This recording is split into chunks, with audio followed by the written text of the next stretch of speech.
샬롬. 2020년 11월 2일 월요일 아침을 하나님의 말씀으로 힘차게 시작하겠습니다. 오늘 하나님의 말씀은 역대하서 2장 1절부터 18절까지의 말씀입니다. 2장 솔로몬이 여호와의 이름을 위하여 성전을 건축하고 자기 왕위를 위하여 궁궐 건축하기를 결심하니라.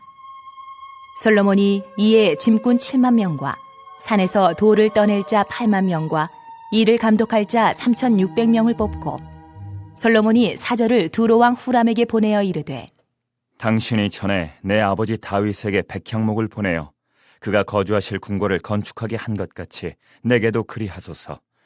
이제 내가 나의 하나님 여호와의 이름을 위하여 성전을 건축하여 구별하여 드리고 주 앞에서 향재료를 사르며 항상 떡을 차려 놓으며 안식일과 초하루와 우리 하나님 여호와의 절기에 아침 저녁으로 번제를 드리려 하오니 이는 이스라엘의 영원한 규례니이다.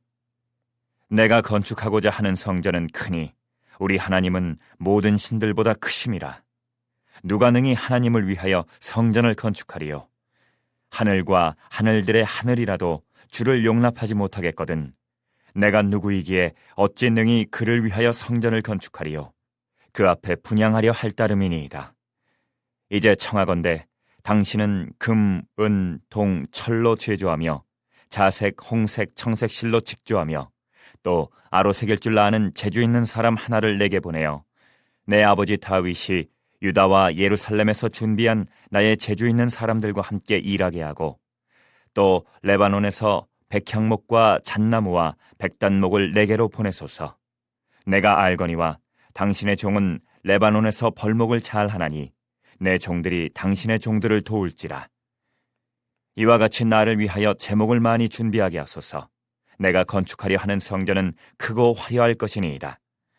내가 당신의 벌목하는 종들에게 찌은 밀 2만 고루와 보리 2만 고루와 포도주 2만 밭과 기름 2만 밭을 주리이다 하였더라.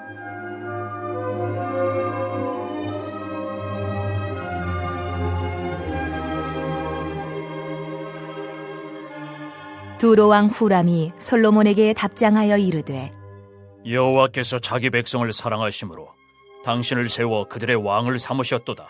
후람이 또 이르되 천지를 지으신 이스라엘의 하나님 여호와는 송축을 받으실지로다. 다윗 왕에게 지혜로운 아들을 주시고 명철과 총명을 주시사 능히 여호와를 위하여 성전을 건축하고 자기 왕위를 위하여 궁궐을 건축하게 하시도다. 내가 이제 재주 있고 총명한 사람을 보내오니 전에 내 아버지 후람에게 속하였던 자라. 이 사람은 단의 여자들 중 한 여인의 아들이요 그의 아버지는 두로 사람이라. 능히 금, 은, 동, 철과 돌과 나무와 자색, 청색, 홍색 실과 가는 배로 일을 잘하며 또 모든 아로새기는 일에 익숙하고 모든 기묘한 양식에 능한 자이니 그에게 당신의 재주 있는 사람들과 당신의 아버지 내 주 다윗의 재주 있는 사람들과 함께 일하게 하소서. 내 주께서 말씀하신 밀과 보리와 기름과 포도주는 주의 종들에게 보내소서. 우리가 레바논에서 당신이 쓰실 만큼 벌목하여 때를 엮어 바다에 띄워 욥바로 보내리니 당신은 제목들을 예루살렘으로 올리소서. 하였더라.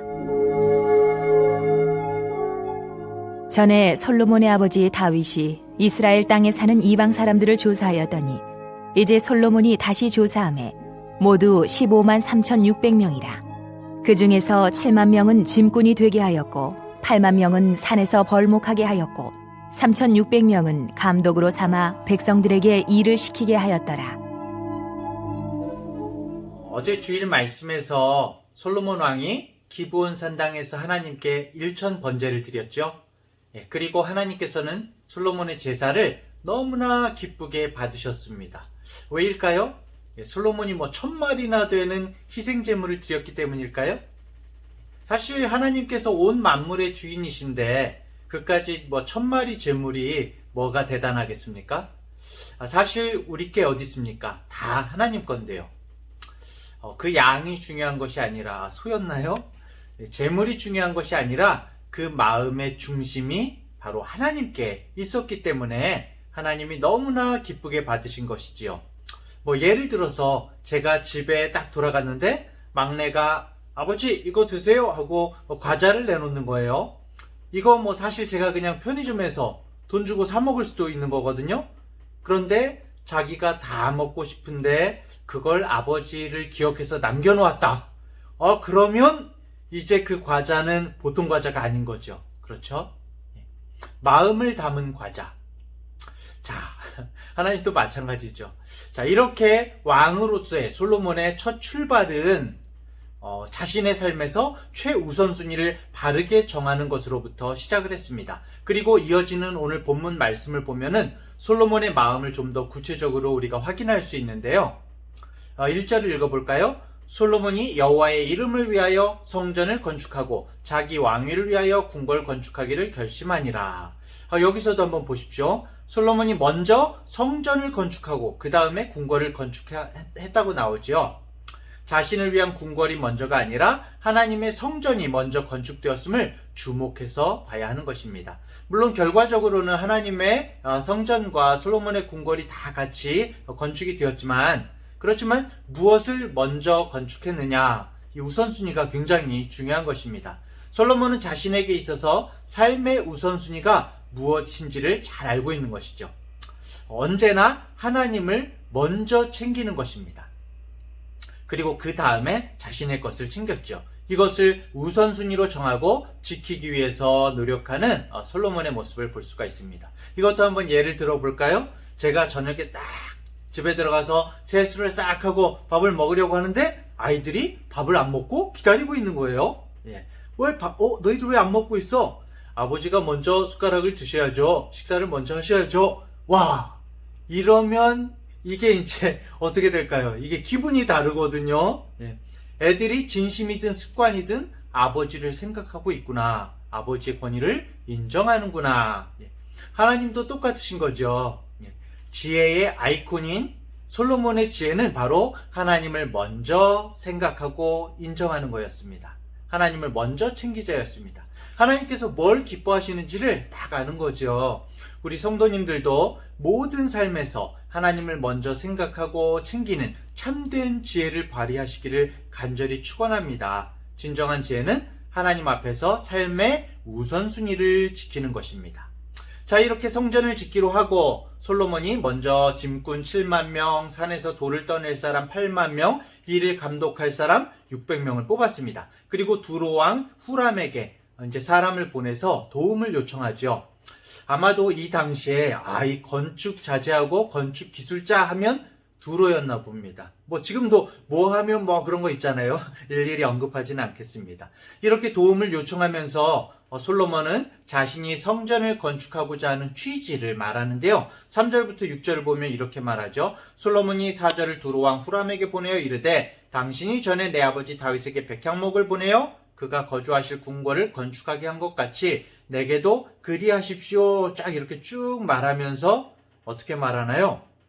나의 하나님 여호와의 이름을 위하여 성전을 건축하여 구별하여 드리고 주 앞에서 향 재료를 사르며 항상 떡을 차려 놓으며 안식일과 초하루와 우리 하나님 여호와의 절기에 아침 저녁으로 번제를 드리려 하오니 이는 이스라엘의 영원한 규례니이다. 내가 건축하고자 하는 성전은 크니 우리 하나님은 모든 신들보다 크심이라. 누가 능히 하나님을 위하여 성전을 건축하리오. 하늘과 하늘들의 하늘이라도 주를 용납하지 못하겠거든. 내가 누구이기에 어찌 능히 그를 위하여 성전을 건축하리오. 그 앞에 분향하려 할 따름이니이다. 이렇게 말합니다. 이 본문 내용을 통해서도 우리가 생각을 해볼 수 있는데요. 하나님은 어떤 분이신가 하는 부분에 있어서 오늘 본문에 등장하는 솔로몬과 이방인 왕인 히람 왕의 고백을 통해서도 잘 드러나고 있습니다. 솔로몬은 두로왕 히람, 후람에게 도움을 요청하면서 했던 첫 말이 5절부터 6절에 나와 있듯이 하나님이 모든 신들보다 크신 분이다. 하늘 위에 하늘마저도 그분을 모시기에 좁은데 누가 하나님을 모실 성전을 지을 수 있겠는가? 내가 무엇이기에 그분께 성전을 지어드릴 수 있겠는가? 이렇게 고백을 합니다. 솔로몬은 세상 그 무엇과도 비교할 수 없는 하나님의 크심과 위대하심을 깊이 인정했고 그 하나님의 위대하심 앞에 자신은 너무나 보잘것없는 그런 존재임을 고백을 하는 것이죠. 또 재미있는 것은 이 이방인인 두로왕인 후람, 히람이라고도 하고요. 후람의 입을 통해서도 당신의 그 위대하심을 드러내시는데요. 11절 12절에 보면 두로왕 후람이 솔로몬에게 답장하여 이르되 여호와께서 자기 백성을 사랑하심으로 당신을 세워 그들의 왕을 삼으셨도다. 후람이 또 이르되 천지를 지으신 이스라엘의 하나님 여호와는 송축을 받으실지로다. 다윗 왕에게 지혜로운 아들을 주시고 명철과 총명을 주시사 능히 여호와를 위하여 성전을 건축하고 자기 왕위를 위하여 궁궐을 건축하게 하시도다. 이렇게 말하거든요. 이 이방인 왕을 통해서 하나님께서 어느 공간에도 갇혀 계실 수 없는 천지를 지으신 광대하신 창조주시라고 이 이방인 왕이 고백을 하는 겁니다.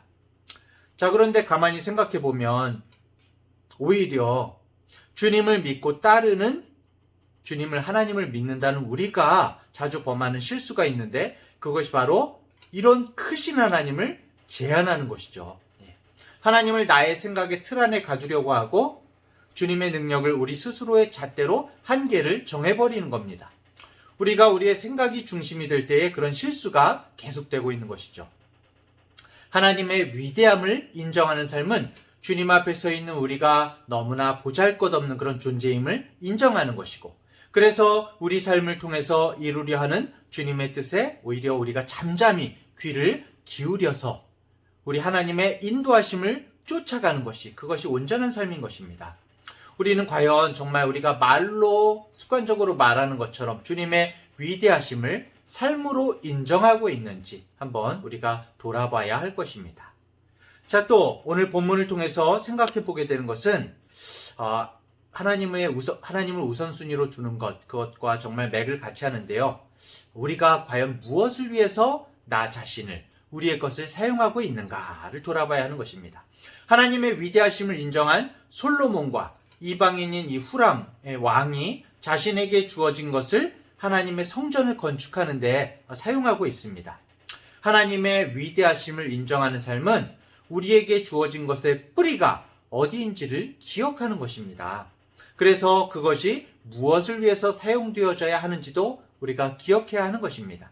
솔로몬의 지혜는 솔로몬으로 하여금 자신이 왕이 된 이유를 분명히 깨닫게 해주었습니다. 협력을 요청하는 이 솔로몬의 부탁에 답장을 보낸 이 후람의 답장 속에서, 서신 속에서 솔로몬이 왕이 된 이유를 발견할 수 있는데요. 11절에 아까 전에도 읽었지만 두로왕 후람이 솔로몬에게 답장하여 이르되 여호와께서 자기 백성을 사랑하심으로 당신을 세워 그들의 왕을 삼으셨도다. 이렇게 말하거든요. 후람이 여호와께서 솔로몬을 사랑해서 솔로몬을 왕으로 삼으셨다 이렇게 말하지 않고 자기 백성을 사랑하심으로 솔로몬을 왕으로 삼았다 이렇게 말하고 있습니다.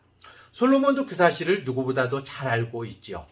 자신이 백성을 위해 존재한다는 사실을 알았기 때문에 그렇기 때문에 하나님께 백성을 잘 다스릴 수 있는 그런 지혜를 달라고 기도할 수가 있었던 것이죠. 사랑하는 성도 여러분,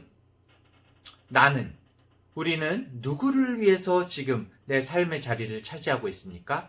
나를 위해서입니까? 아니면 하나님께서 사랑하시고 하나님께서 다스리시는 다른 사람들, 하나님의 백성들을 위해서 내가 있습니까?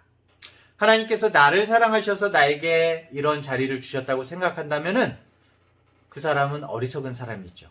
반대로 다른 사람들을 섬기라고 지금 나의 자리를 주셨다고 믿는다면, 그리고 그 일을 이루기 위해서 오늘도 노력하면서 살아가고 있다면은 그 사람은 진정한 솔로몬의 지혜를 받은 사람입니다.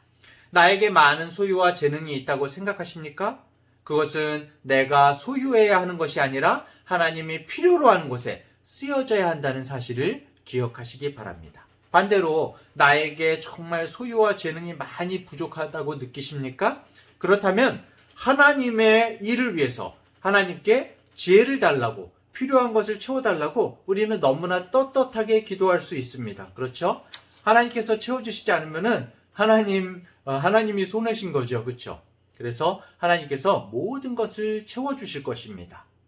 먼저 주님의 나라와 주님의 의를 구하는 자에게 하나님께서 다른 모든 것을 더해 주신다고 약속하셨죠. 그렇기 때문에 우리는 하나님께 기도할 수가 있습니다. 내 삶의 우선순위는 무엇입니까? 세상의 물질입니까? 명예입니까? 능력입니까? 아니면 하나님입니까? 나는 하나님을 얼마나 크게 생각하며 그분의 인도하심을 신뢰하십니까? 나의 자리는 누구를 위해서 주어진 자리입니까? 이기적인 삶이 아니라 하나님께서 정말 베풀고 하나님께서 섬기라는 다른 사람들, 우리에게 맡겨주신 그 사람들을 위해서 섬기고 베풀라고 주신 자리임을 잊지 않으시기 바랍니다. 그럴 때 하나님께서 우리의 제사를, 우리의 예배를, 우리의 삶을 기쁘게 받아주실 것입니다. 오늘도 그렇게 주님과 동행하는 우리 성도님들 되시길 바랍니다. 자, 기도의 제목을 오늘 말씀을 두고 기도하겠습니다. 정말 주님을 삶의 우선순위로 삼는 그런 참된 지혜를 허락하여 주시옵소서. 두 번째로 주님의 높고 위대하심을 기억하게 하시고 전지전능하시고 불가능이 없으신 주님을 나의 이 작은 머리로 제한하지 않게 하여 주시옵소서. 세 번째로 하나님이 나를 위해 계심이 아니라 내가 주님의 나라와 주님의 사람들을 섬기기 위해서 있음을 깨닫게 하시고 하나님께서 나를 세우고 인도하신다는 사실을 기억하게 하소서. 이 기도의 제목들을 가지고 기도하면서 오늘 하루를 시작하겠습니다. 제가 먼저 기도하겠습니다. 주님, 하루하루 정말 분주한 삶의 연속입니다. 남들이 사는 대로 우리도 똑같이 정신없이 살아갈 때가 많습니다. 하루가 어떻게 지나가는지, 한 주가 어떻게 흘러가는지, 한 달이 한 해가 어떻게 날아가는지도 모른 채 살아가고 있지는 않은지 주님 돌아보게 됩니다. 하지만 주님, 아무리 바빠도 내 삶의 우선순위를 잊지 않게 하여 주시옵소서. 주님이 우리에게 어떤 분이신지를 늘 바로 이해하고 기억하게 하여 주시옵소서.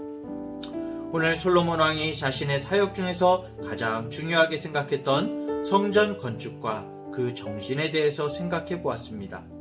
주님의 성전을 짓겠다고 결심하는 순간에 예상치도 못한 수많은 경비와 인력들, 그리고 험난한 세월들, 무엇보다도 많은 사람들과의 갈등이 있었음에도 이 모든 것을 솔로몬이 감내한 것처럼 우리들 또한 부족하지만 주님의 나라를 위해서 살아갈 때에 우리들의 인생을 주님께서 책임져 주시어서 결코 후회하지 않는 그런 삶을 살아갈 수 있도록 주여 붙들어 주시옵소서. 오늘 우리에게 주신 삶을 어떻게 살아가야 하며 또 우리에게 주신 것들을 어떻게 사용해야 하는지 우리가 정말 주님 앞에서 바르게 이해하고 바르게 사용할 수 있도록 주님 참된 지혜를 허락하여 주시옵소서. 주님의 원하심대로 우리를 이끌어 주시옵소서. 오늘 이 하루도 정말 신앙의 껍데기에 형식에 따라 사는 삶이 아니라 주님 진정 중요한 내용과 본질에 충실한 우리가 되게 하여 주시옵소서. 감사드리며 예수 그리스도의 이름으로 기도합니다. 아멘.